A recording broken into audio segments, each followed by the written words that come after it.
Começa a funcionar bilhete único aos passageiros de Jundiaí.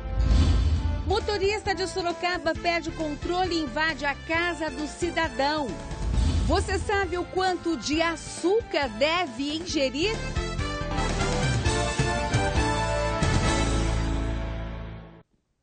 Olá, boa noite. E nesta edição também vamos abordar novamente a consciência de pedestres na hora de atravessar ruas e avenidas. Boa noite, Pedro Leão. É uma situação que merece reforço. Boa noite, Simone. Boa noite a todos que acompanham o Noticidade. Várias cidades aqui da nossa região estão fazendo a semana de trânsito, né? Várias ações de conscientização, mas o que a gente repara é que muitas pessoas desrespeitam a sinalização e acabam não atravessando na faixa de pedestre. Em Jundiaí, em menos de 4 dias, 2 pessoas morreram atropeladas por ônibus. O último caso foi ontem à noite na Avenida Jundiaí. A vítima era um homem de 53 anos. Segundo a polícia, o ônibus seguia sentido bairro quando ultrapassou uma carreta. O motorista não viu a vítima, que tentava atravessar a avenida fora da faixa de pedestre. O homem foi socorrido ao pronto-socorro da cidade, mas não resistiu aos ferimentos. O caso foi registrado como homicídio culposo, quando não há a intenção de matar. E na segunda-feira nós mostramos que um outro homem também morreu no terminal da Vila Hortolândia, em Jundiaí. Este homem tinha 46 anos e ele foi atropelado por um ônibus. O corpo dele já foi identificado pela família e ele deve ser sepultado no próximo domingo. É uma situação para todo mundo pensar. Obrigada, Pedro. E ainda falando em Jundiaí, foi lançado hoje o programa Bilhete Único. Veja como vai funcionar. Todos os dias, Márcio pega ônibus para trabalhar. Ele acredita que o novo sistema de bilhete vai ajudá-lo a economizar dinheiro e tempo. Tudo que vem para economizar é bom, porque a gente já paga muito imposto nesse país. Com bilhete único, as pessoas que utilizam o transporte coletivo em Jundiaí terão 1h30 para se deslocar por um preço de R$ 3,00. Os usuários poderão fazer o próprio itinerário. As pessoas não precisam mais ir até o terminal para ter essa garantia de não pagar uma segunda tarifa. Isso vai agilizar, vai dar mais rapidez para o deslocamento das pessoas. Um sistema moderno, eficiente, vai modernizar o sistema de terminais que nós temos na cidade, que faz uma integração, mas ela é limitada. Então, mais conforto, mais economia para a população. 50 mil pessoas utilizam hoje o transporte público em Jundiaí. Aproximadamente 1.800 novos usuários e 200 pessoas com deficiência já se cadastraram para receber o bilhete único. Os usuários serão orientados de como ter o cartão. Nós temos já informações no site da Prefeitura. Nós lançaremos ainda essa semana, no máximo semana que vem, uma cartilha onde esclareceremos aos usuários a maneira como o bilhete funciona, como se cadastrar, enfim, as informações necessárias para que as pessoas façam o melhor uso do bilhete único. A cidade conta com 115 pontos de ônibus. As pessoas que possuem um antigo cartão de transporte não precisam fazer a troca. Uma motorista perdeu o controle e invadiu a casa do cidadão da Avenida Nogueira Padilha durante a madrugada em Sorocaba. A porta e as janelas do lado esquerdo ficaram estilhaçadas. Um pilar de concreto que sustentava a estrutura metálica e os vidros também foi destruído com o impacto. Homens retiraram os escombros para liberar o atendimento. Câmeras de monitoramento da Guarda de Sorocaba gravaram quando a motorista perdeu o controle da direção, subiu a guia e invadiu o prédio. O carro permaneceu dentro da casa do cidadão por alguns segundos. A mulher engatou marcha ré, parou mais um tempo na rua Nogueira Padilha e depois seguiu para Votorantim. O acidente foi gravado em 3 ângulos. Nesta imagem, o carro chega perto de uma mesa de atendimento. Em nenhum momento, a motorista saiu do veículo para ver o que houve. Ela foi identificada em função de ter deixado, ela se evadiu do local e o para-choque do veículo ficou aqui, com a placa. E daí foi identificada e foi localizada, recebendo atendimentos médicos na cidade de Votorantim. A Casa do Cidadão da Vila Hortência foi inaugurada há 1 ano e atende a 80 mil moradores da região. A motorista será responsabilizada pelos estragos. Inclusive a contratação do reparo, né, do que a equipe nossa pode fazer e de um terceiro que tem que fazer as janelas, né, repor os vidros. E todo esse custo vai ser cobrado da munícipe que nos causou esse prejuízo. Ainda em Sorocaba, uma telespectadora nos enviou imagens de um carro pegando fogo no bairro Nova Sorocaba. As chamas foram controladas pelos bombeiros. Ninguém ficou ferido. E ainda não se sabe o que causou o incêndio, mas o susto foi muito grande. Policiais da DISE de Jundiaí apreenderam 10 quilos de droga, entre elas maconha, cocaína e crack, no estacionamento de um conjunto habitacional no bairro Secap. Durante a operação foram presos Arnaldo Clemente de Lima, Tadeu Magalhães Pereira, Stefano de Souza Almeida, que nós mostramos agora há pouco, e 2 menores. Eles faziam parte de um esquema para vender a droga dentro do condomínio. Os suspeitos devem responder por tráfico e, se condenados, podem pegar até 15 anos de prisão. Os 2 menores estão à disposição da Justiça. Olha, faltando 11 dias para as eleições, muitas pessoas ainda têm dúvida em quem votar. Com a descrença na política brasileira, autoridades buscam maneiras de selecionar candidatos, como é o caso da ficha limpa. Acompanhe a reportagem. Reclamações, o brasileiro tem de monte. Mas a área da saúde está uma porcaria. E para resolver esses problemas, para alguns, a solução está na política. Política muda a vida da pessoa, né?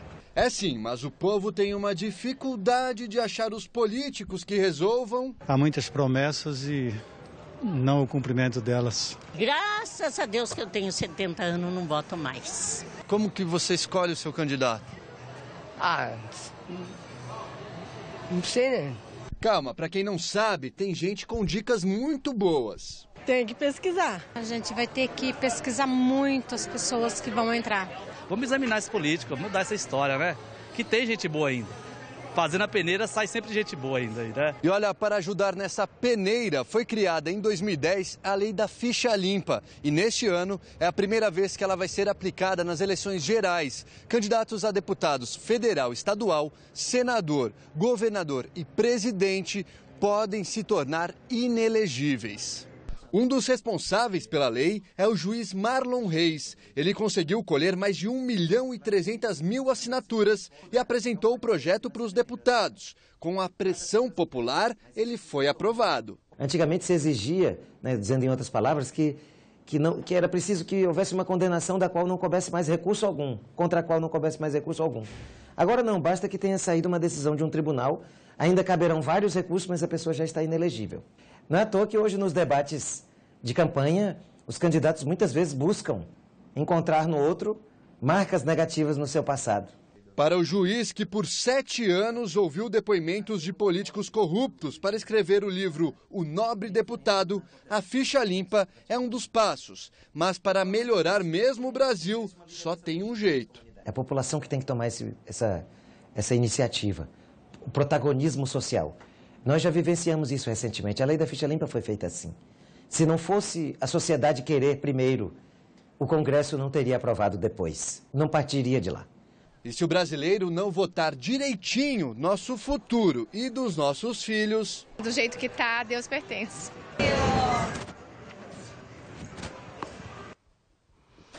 Pedro, tem que pesquisar e muito, não é isso? Exatamente, Simone. Por isso, o Tribunal Superior Eleitoral disponibiliza um site com informações sobre o candidato. Para você aí de casa acessar é muito simples. Basta acessar na internet o site www.tse.jus.br, clicar na opção Eleições, depois na opção Eleições 2014 e aí procurar o programa Divulga Candi. Ali estarão todas as informações sobre o seu candidato. A gente lembra que o voto é obrigatório para as pessoas entre 18 e 70 anos. Se você está nessa faixa etária, então é bom você pesquisar sobre o seu candidato. Ô Pedro, você está no cartório eleitoral de Sorocaba e nesse momento mesários passam por treinamento? Exatamente, Simone. Nesse momento, mesários passam por treinamento e agora há pouco eu estava conversando com o chefe do cartório aqui, também terminou o primeiro dia, um dos primeiros dias aqui no cartório, de preparação das urnas para as eleições. Tá certo. E sobre esse assunto agora que a gente fala, olha, em Sorocaba estão disponíveis 1.229 urnas eletrônicas. Esse sistema é usado pelo Brasil e na Venezuela também, mas lá existe a maneira tradicional também, que é no papel. Agora, os países que aboliram a urna eletrônica são Paraguai, Argentina, Holanda, Alemanha, Rússia. Será que é possível violar? Eu estou ao lado do especialista em programação, Jackson Klaroski. Boa noite, Jackson. Boa noite. É possível? É possível, todo sistema é falho. A gente deve considerar também que os Estados Unidos, que é uma referência em termos tecnológicos, lá eles aboliram a urna, mas eles usam a votação em papel. E lá também já existe suspeita da votação no papel. Então, o nosso sistema, apesar de ser um sistema que foi implantado em 96, ele está em constante evolução, mas ainda tem alguma brecha. Em relação ao que você comentou da Venezuela, né? Sim. É feito na urna eletrônica e depois também no papel para ter um comprovante a mais. Isso. O nosso modelo de urna, ele só vota eletronicamente. Na Venezuela, eles usam um segundo modelo, que além do voto manual, o voto eletrônico também é impresso um papel e é colocado numa urna e existe a possibilidade de votação posterior. Agora, o Pedro que participa, vê o Pedro aqui dessa discussão, você tem uma pergunta também, Pedro? Exatamente. Boa noite, Jackson. Boa noite. A minha pergunta é a seguinte, essa violação, ela aconteceria dentro do processo de preparação da urna ou já no período de votação, durante o processo de votação? Certo. Na verdade, pode acontecer nos dois momentos. No momento anterior, na preparação da urna, existe todo um aparato do TSE para garantir a segurança, mas ainda assim pode ter a possibilidade de inserção de algum software ali.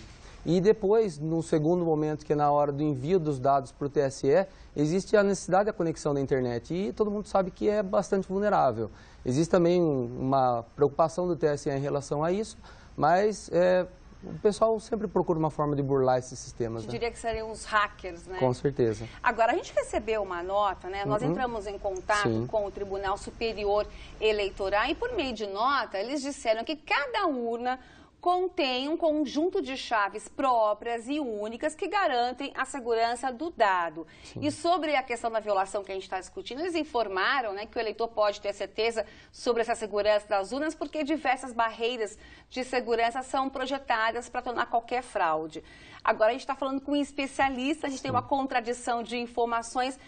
Se fosse, a gente não quer, óbvio, ensinar ninguém a fazer isso, nem quer que isso aconteça, mas é uma discussão que está no nosso dia a dia. Há 18 anos o Brasil trabalha com urna eletrônica. Recentemente há essa discussão. Alguns países que não trabalham colocam em xeque essa situação e a gente também acaba, por que não, discutindo. Com certeza. Como é que seria isso?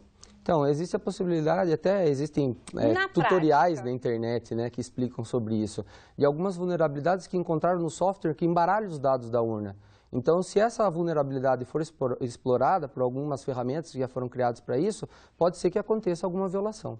Então, a gente tem que ficar atento, né? Mais uma preocupação, além da escolha do candidato, saber se seu voto realmente, conversar com o vizinho, todo mundo votou para essa pessoa, não votou, e questionar a nossa justiça, né? Sim, com certeza. Muito obrigada pela sua participação. Obrigado pela participação.